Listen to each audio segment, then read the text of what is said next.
তো আজকে হচ্ছে একাদশী, তাই জন্য আজকে বানাবো সাবুদানার পোলাও। তো সাবু নিয়ে নিয়েছি, তো আলুটা আগে থেকে ভেজে রেখেছি আর ক্যাপসিকামটা ভেজে নিচ্ছি লাল করে।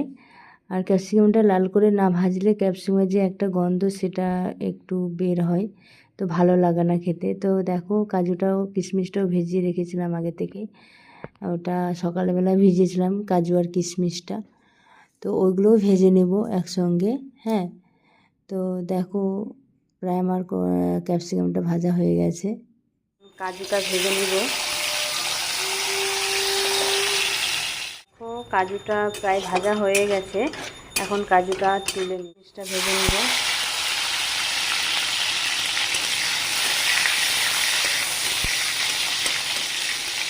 সব কিছু ভাজা হয়ে গেল, তো এবার কড়াইয়ে মানে তেল